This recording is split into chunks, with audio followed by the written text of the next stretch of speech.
नमस्कार। आज का ये स्ट्रीमिंग हम लोग रखेंगे नेपाल पे।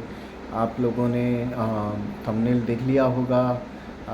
नेपाल की आज के हालात क्यों है, नेपाल के आज के हालात का जिम्मेदार कौन है, तो इसके बारे में एक छोटा सा स्ट्रीम रखेंगे, ज़्यादा नहीं, 10-15 मिनट। और इस पे हम लोग बात करेंगे कि कहाँ भूल चूक हुई, किससे भूल चूक हुई, या ये भूल चूक एक अनजाने में की हुई गलती थी या इसको जानबूझ के किया गया, और इस गलती की कैसी कीमत आज हम लोग चुका रहे हैं। हम लोग माने मैं भारत को भी इसमें इंक्लूड करता हूँ, क्योंकि भारत एक बड़ी कंट्री है और नेपाल के साथ हमारा रिश्ता आज का नहीं है। नेपाल के साथ हमारा रिश्ता बहुत पहले तक है। माँ जानकी का जन्मस्थान है नेपाल, और नेपाल के साथ हमारे जो नॉर्थ इंडिया, स्पेसिफिकली जो स्टेट्स हैं लाइक यूपी है, बिहार है, और बहुत सारे दूसरे स्टेट्स के बॉर्डर लगते हैं, और हम लोगों के यहाँ पे ये बोला जाता है कि नेपाल के साथ हमारा बेटी रोटी का नाता है। उस हिसाब से देखा जाए तो नेपाल का जो हालात आज हैं, जो परिस्थिति आज है, उससे हमें बहुत सतर्क रहना चाहिए। लेकिन ये परिस्थिति आई क्यों, आप लोगों को पता होगा कि नेपाल में बहुत पहले राजशाही हुआ करता था। और जब नेपाल एक ऐसी कंट्री थी जो कभी ब्रिटिश रूल में या किसी भी जो कॉलोनाइजेशन पावर है उनके अंडर में नहीं रहा। हालांकि उनका एक ट्रीटी था ब्रिटिश गवर्नमेंट से कि वो लोग इंडिपेंडेंट रहेंगे, लेकिन दे विल हैव टू पे सम टैक्सेस टू ब्रिटिश गवर्नमेंट। और ये हालात 1947 तक चलता रहा। फिर जब भारत और दूसरे साउथ दक्षिण एशियाई देश ब्रिटिश रूल से स्वतंत्र हुए, तो नेपाल भी स्वतंत्र हो गया। भारत के प्रथम प्रधानमंत्री जवाहरलाल नेहरू थे, और नेपाल के एक शाह थे जो वहाँ के राजा थे। बेसिकली नेपाल में वो राजशाही चलती रही, और नेपाल के राजा ने जब भारत को स्वतंत्रता मिली तो उस टाइम पे उन्होंने एक इंटरेस्ट शो किया था। ये इवन हमारे प्रधानमंत्री जवाहरलाल नेहरू के पास एक प्रस्ताव भेजा था कि नेपाल को भारत में शामिल कर लिया जाए। लेकिन उस टाइम के प्रधानमंत्री जवाहरलाल नेहरू के जी ने ये प्रस्ताव मंजूर नहीं किया, और तब के हालात को देखते हुए, हाँ, भारत एक बहुत बड़ी कंट्री थी। हालांकि जब हम लोग स्वतंत्र हुए, हम लोग दुनिया के बहुत बड़ी आबादी थे, फिर भी हमारा जीडीपी जो था दुनिया में 7वें नंबर पे था। जब अंग्रेज भारत में आए तो हमारा जीडीपी, यानी पूरा दुनिया का जितना जीडीपी था उसका 25 to 27%, 25 से 27% जीडीपी भारत का था। लेकिन जब अंग्रेज गए तो हालांकि हम लोग इकोनॉमी के हिसाब से दुनिया के 7वीं बड़ी अर्थव्यवस्था तब भी थे, लेकिन हमारा कंट्रीब्यूशन दुनिया के पूरा जो भी जीडीपी का सेगमेंट है उसमें बहुत कम हो गया था। नियर 0% कंट्रीब्यूशन हो गया था। चलिए उसको छोड़ते हैं। तो जब ये हुई कि नेपाल के राजा ने प्रधानमंत्री जवाहरलाल नेहरू को ये प्रस्ताव भेजा कि नेपाल को भारत में शामिल कर लिया जाए, तो ये प्रस्ताव को ठुकरा दिया गया। और पर हमारा जो संबंध थे नेपाल से वो चलता रहा। एक हिंदू राष्ट्र, दुनिया का एकलौता हिंदू राष्ट्र के हिसाब से नेपाल आज भी बहुत प्रचलित है। लेकिन आज के डेट पे नेपाल हिंदू राष्ट्र नहीं है। नेपाल एक सेकुलर नेशन है, जैसे भारत है। और 1947 से भारत के साथ नेपाल का एक बहुत अच्छा संबंध रहा।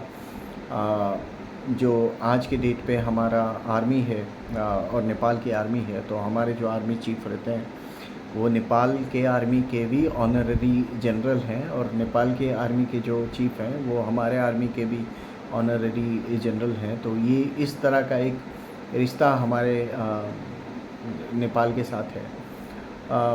लेकिन धीरे धीरे इस रिश्ते में थोड़ी सी खटास आती गई, और लाइक एक दो घटनाएं ऐसी हुई कि जहाँ से नेपाल के साथ हमारा रिश्ता धीरे धीरे ख़राब होता गया। और उसके लिए एक जो परिवार है नेहरू गांधी परिवार, उसकी जिम्मेदारी हम लोग सोच सकते हैं कि बहुत हद तक वही जिम्मेदार है नेपाल के साथ जो हमारा रिलेशन आज की डेट पे है। तो हुआ ये था कि 1988 इंदिरा गांधी की मौत के बाद राजीव गांधी प्राइम मिनिस्टर बने थे, तब उनकी शादी भी हो गई थी। एक बार वो नेपाल के विज़िट पे गए, और जैसे सोनिया गांधी उनके साथ थी। हुआ यूँ कि सोनिया और Rajiv they wanted to go to Pashupatinath temple, जो नेपाल में शिव जी का एक बहुत बड़ा मंदिर है पशुपतिनाथ, वहाँ पे जाना चाहते थे। लेकिन वहाँ के जो पुजारियों ने सोनिया गांधी को अंदर जाने का परमिशन नहीं दिया, क्योंकि वो हिंदू नहीं है। राजीव गांधी के मामले में उन्होंने शायद इस बात का कंसिडरेशन किया होगा कि हाँ चलो, इंदिरा गांधी भी पहले पशुपतिनाथ मंदिर गई थी, तो और भारत के प्रधानमंत्री के हिसाब से एक हिंदू राष्ट्र के हिंदू राष्ट्र नहीं है, हिंदू बहुल राष्ट्र के प्रधानमंत्री के हिसाब से राजीव गांधी को उन्होंने परमिशन तो दे दिया, लेकिन सोनिया गांधी को नहीं दिया परमिशन, जिसकी वजह से ये बात सोनिया गांधी को बहुत बुरी लग गई, और वो लोग वहाँ से वापस आ गए।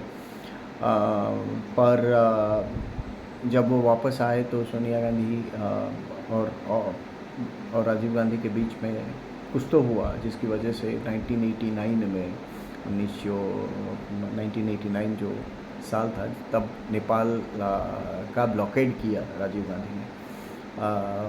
जो नेपाल, आपको सबको पता है कि नेपाल एक लैंडलॉक्ड कंट्री है, तो वहाँ पे जो रसद जाता है, खाना हो, दूध हो और दूसरी ज़रूरी चीज़ें जाती है, वो भारत से होते हुए जाती है। इवन आज तक भी हम लोग नेपाल को पेट्रोल और पेट्रोलियम प्रोडक्ट्स सप्लाई करते हैं। और आप लोगों को आश्चर्य होगा कि नेपाल में पेट्रोल भारत से सस्ता है। तो ये एक स्पेशल कंसिडरेशन हम लोग नेपाल के लिए करते हैं कि हमारा रिश्ता उनके साथ बहुत अच्छा बना रहे। लेकिन उस टाइम पे जब ये ब्लॉकेड हो गया तो नेपाल और नेपालियों के भी दिल को बहुत ठेस लगी, और ये फिर ऐसा एक सिलसिला हो गया कि नेपाल के बीच में वो भारत के प्रति एक दुर्भावना इस घटना की वजह से आ गई। और फिर लेकिन हाँ, एक साल बाद वो ब्लॉकेड हटा लिया गया 1990 में। और लेकिन 1990 में फिर इस ब्लॉकेड की वजह से हुआ ये कि हम लोग ने ये मौका दे दिया, या नेपाल के पास और कोई ऑप्शन नहीं बचा। वो लोग एक बड़ी ताकत जो थी तब तक चाइना, उनकी गोद में जाके बैठ गए। उनके एक राजा थे, राजा वीरेंद्र, तो पहली बार उन्होंने चाइना को अप्रोच किया इन टर्म्स ऑफ नेपाल का जो ज़रूरत था उसको पूरा करने के लिए। तो वो जाके चाइना की गोद में बैठ गए, और चाइना के साथ उनका एक फॉर्मल डिप्लोमेटिक रिलेशन 1990 से चालू हो गया। एंड वो डिप्लोमेटिक रिलेशन उनको चाइना के साथ बनाने की कोई ज़रूरत नहीं पड़ती अगर हमारे जो प्रधानमंत्री थे राजीव गांधी, वो नेपाल का ब्लॉकेड नहीं करते। लेकिन अब ये हो गया। तो धीरे धीरे वो रिश्ता चलता रहा। फिर राजीव गांधी की मौत हो जाती है 1991 में, और उसके बाद ये सिलसिला चलता रहता है। सोनिया गांधी पॉलिटिक्स में थोड़ी पीछे चली गई, नरसिंह राव प्राइम मिनिस्टर बन गए, फिर ये धीरे धीरे चलता रहा कि नेपाल के साथ हम लोग अपना रिश्ता मजबूत करें। धीरे धीरे हम लोग उस दिशा में आगे बढ़ते गए। फिर अटल बिहारी वाजपेयी की गवर्नमेंट आई और हम लोगों ने काफ़ी कोशिश के बाद नेपाल को धीरे धीरे अपने पाले में लाने का कोशिश किया, लेकिन चाइना से उनका जो लॉन्ग टर्म रिलेशन वो धीरे धीरे बैक एंड में चलता रहा। तो धीरे धीरे अभी हुआ यूँ कि 2004 में जब अटल जी की सरकार चली गई और मनमोहन सिंह की सरकार आई और भारत के जो लेफ़्ट पार्टीज़ थे, सीपीआई, सीपीएम वगैरह, वो लोग गवर्नमेंट को सपोर्ट करते थे, मनमोहन सिंह जी के गवर्नमेंट को, कांग्रेस की गवर्नमेंट को सपोर्ट करते थे। और उनके साथ बैठ के ये प्लान बनाया गया कि नेपाल जो कि एक हिंदू राष्ट्र है, इसको कैसे तोड़ा जाए। और शायद वो पशुपतिनाथ वाला इंसिडेंट सोनिया जी के पीछा करता हुआ आज तक तब तक चल रहा था। और उसी वजह से उन्होंने सीताराम येचुरी जो एक कम्युनिस्ट लीडर थे, उनको फ्री हैंड दिया। वो नेपाल में जाके हमारे एम्बेसी में बैठ के उन्होंने इंश्योर किया कि नेपाल को एक हिंदू राष्ट्र से कम्युनिज़्म के राह पे लाया जाए। और वहाँ पे कम्युनिस्ट पार्टी का उत्थान हुआ धीरे धीरे। वहाँ पे जो आपके लीडर्स थे, प्रचंड हो गए, आपके केपी शर्मा ओली हो गए और शेर बहादुर देवबा हो गए। तो उन जैसे लीडर्स की वहाँ पे धीरे धीरे वक़्त बढ़ने लगी और धीरे धीरे 2014-15 तक 10 साल के अंदर नेपाल एक हिंदू राष्ट्र से एक कम्युनिस्ट या फिर एक सेकुलर राष्ट्र बन गया। और कम्युनिज़्म वहाँ पे चरम पे थी, जो चाइना के लिए बहुत अच्छा था। और धीरे धीरे उनकी जो गवर्नमेंट है वो कम्युनिस्टों की गवर्नमेंट चलने लगी। हालांकि इन सबके बीच में एक अंतर्द्वंद हमेशा चलता रहता था, लेकिन जब सरकार बनाने की बात आती थी तो वो लोग साथ में चले जाते थे। पिछले 14 साल में जब से राजशाही वहाँ पे ख़त्म हुई, अब राजशाही क्यों ख़त्म हुई उसकी एक दूसरी कहानी है। जो महाराज वीरेंद्र थे नेपाल के, उनके बेटे पारस ने अपनी पूरी फैमिली को एक फैमिली डिनर के टाइम पे गोली मार दी और फिर पारस अरेस्ट हो गए। फिर दूसरे उनके परिवार के ही जिंदा जो व्यक्ति थे उनको राजा बनाया गया। और फिर उनके प्रति अगर लोगों का इतना भरोसा नहीं बन पाया और उनके बेटे के बारे में कुछ गलत खबरें भी चलने लगी, उनके लाइफस्टाइल और उनके कैपेबिलिटी के ऊपर क्वेश्चंस उठाए गए। तो नेपाल में उस टाइम पे कम्युनिज़्म बहुत बढ़ रहा था और कम्युनिस्ट इन्फ्लुएंस में नेपाल एक गणतंत्र बन गया, एक रिपब्लिक बना। और फिर गणतंत्र में वोट होता है, वोट से कम्युनिस्ट पार्टीज़ जो है वो सत्ता में आ गई। धीरे धीरे ये चलता रहा, लेकिन कम्युनिज़्म का एक प्रभाव तो हर जगह पे होता है। तो वो लोग जब तक वो सत्ता में नहीं होते तो वो लोग फ्रीडम की बात करते हैं, वो लोग आज़ादी की बात करते हैं। और जब वो सत्ता में आते हैं वो लोग धीरे धीरे लोगों को अपनी गिरफ्त में लेना चालू करते हैं और उनको बंद कर देते हैं। आप कम्युनिज़्म का हालत चाइना में देख रहे होंगे, आप कम्युनिज़्म का हालत रशिया में भी देख रहे होंगे। Russia was also the father of communism in the world was Russia. So वो है। आप कम्युनिज़्म का हालत नॉर्थ कोरिया में भी देख रहे होंगे। तो ये था जिसकी वजह से धीरे धीरे वो जो हमारा रिलेशन था नेपाल से उसमें खटास आ गया। अब वहाँ के जो लीडर थे केपी शर्मा ओली, जो अभी प्रधानमंत्री थे, कुछ दिनों पहले वो बोल रहे थे कि भगवान राम जो हैं वो भारत के नहीं, वो नेपाल के हैं और ज़रूरत नहीं है, जैसे डिस्प्यूट क्रिएट करना चाहते थे। नए मैप्स नेपाल के बनाए गए जिसमें भारत के कुछ एरिया, अलीपुलेक और दूसरे कालीघाट का एरिया, काली नदी के पास वाला एरिया जो है उसको नेपाल में दिखाने का कोशिश कर रहे थे। वो ये सब इसलिए डिज़ाइन हुआ क्योंकि उनको भारत से एक कॉन्फ्लिक्ट क्रिएट करना था, और वो चाइना के कहने पे ऑब्वियस सी बात है वो कर रहे थे। उस टाइम पे चाइना से हमारा खुद का रिलेशंस इतना अच्छा नहीं था। बट देन तो ये है नेपाल का एक छोटा सा हिस्ट्री। अभी जो हुआ नेपाल में बहुत बुरा है, लेकिन एक सबक इससे ये मिलती है कि अगर आप सत्ता में आ जाते हो तो इसका मतलब ये नहीं कि आप लोगों की लाइफ को और लोगों का एस्पिरेशन उसको रूल करना चालू करो। उनका जो आकांक्षाएं हैं, जो आशाएं हैं, उसको अगर आप फलीभूत नहीं करते हो तो लोग धीरे धीरे आपसे उब जाएंगे। इसमें एक छोटी सी बात मैं आपको बताना भूल गया। जो वीरेंद्र थे, वो राजा थे, और नेपाल में सीताराम येचुरी बैठ के कम्युनिज़्म का ऐसा प्रभाव चलाया कि शायद 2011 में जो रजवाड़ा सिस्टम था नेपाल का, वो ख़त्म करके वहाँ पे रिपब्लिक की स्थापना की गई और डेमोक्रेसी की स्थापना की गई। और डेमोक्रेसी की वजह से इलेक्शंस हुए। अब इलेक्शंस में कम्युनिस्ट आ गए, लेकिन ये जो चीज़ हुआ है ये डिफरेंट नहीं है बहुत ज़्यादा, क्योंकि नेपाल में पिछले 14 साल में 17 प्रधानमंत्री बदले जा चुके थे। लाइक जो भी प्रधानमंत्री बनता था, लोगों की एक जो आशा होता है उस पे वो खरे नहीं उतर रहे थे। आप लोगों ने देखा होगा कि पिछले 5 साल में शायद केपी शर्मा ओली 3 बार प्रधानमंत्री बने और 3 बार उनको अपना प्रधानमंत्री पद से इस्तीफ़ा देना पड़ा। और उसी तरह प्रचंड मेरे हिसाब से शायद पिछले 5 साल में 2 या 3 बार प्रधानमंत्री बन चुके हैं। नेपाली कांग्रेस जो है, कोइराला साहब हैं उसके लीडर थे, तो वो भी अपना बहुत सारा टर्म कर चुके हैं, लेकिन वो विश्वास या भरोसा वो नेपाल की जनता में बना नहीं पाए।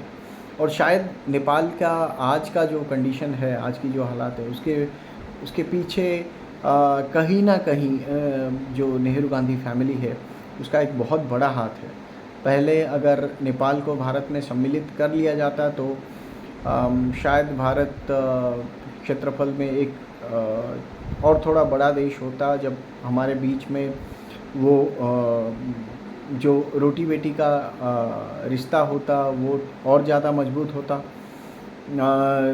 हमने वहाँ पे गलती किया जब हमने नेपाल को अपने में शामिल नहीं किया।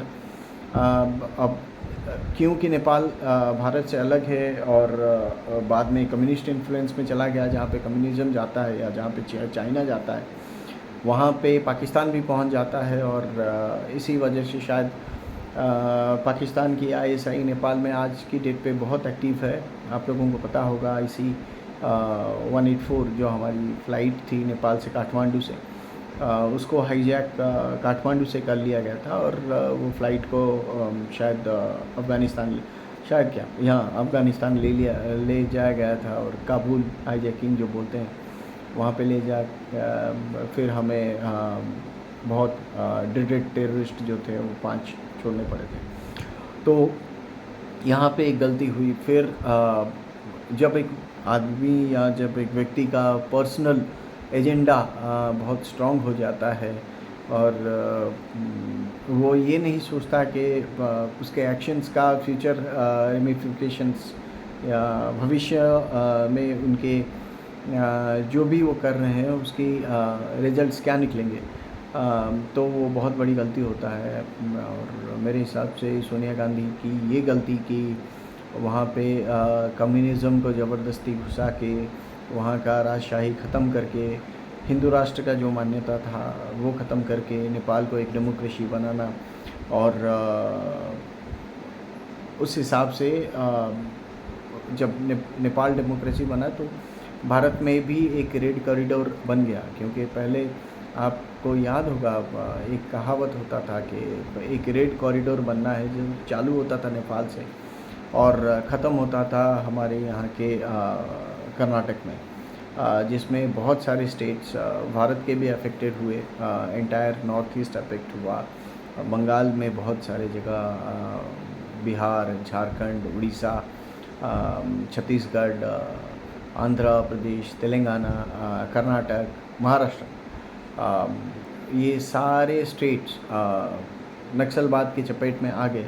जब नक्सलवाद को एक तरह से बढ़ावा दिया सोनिया गांधी ने, तो ये एक बहुत बड़ी मिस्टेक हम लोग कह सकते हैं, भूल किया गया, जानबूझ के किया गया। और शायद उनके दिलो दिमाग पे कोई और प्लान चल रहा था, या फिर वो चाहते थे भारत के टुकड़े करना कम्युनिज़्म की मदद से। एक कम्युनिज़्म का बेल्ट बना लिया, माओ बेल्ट बना लिया, जिससे जो नॉर्थ इंडिया है वो साउथ इंडिया से डिवाइड हो जाए, और ये डिवाइड को धीरे धीरे बढ़ा करके भारत में विघटनकारी ताकतों को बढ़ावा मिले और भारत का विभाजन पॉसिबल हो। शायद मैं बोल रहा हूँ, अब मैं श्योर तो नहीं हूँ, लेकिन ये सब हुआ है। और ये इतिहास के जो भी देश मेरे हिसाब से अपनी गलतियों से नहीं सीखता है, वो अपनी गलतियां दोहराता रहता है। तो ये गलती से हमें सीखना चाहिए। आज के डेट पे हमें नेपाल के साथ खड़ा होना है और ये कोशिश करनी है कि जल्दी से जल्दी they come back to there normalcy, और उनके यहाँ पे अगर हो सके तो उनका हिंदू राष्ट्र, उनके राजाशाही, एक डिमांड उनकी है कि उनके यहाँ पे राजाशाही को फिर से वापस लाया जाए। अगर हो सके तो India should use it influence to bring back the monarchy in Nepal and turn it to again to a Hindu rashtra. और पशुपतिनाथ मंदिर का जो भी एक प्रभाव है भारत के उत्तर प्रदेश और बिहार जैसे स्टेट्स में, उसको मेंटेन रखा जाए।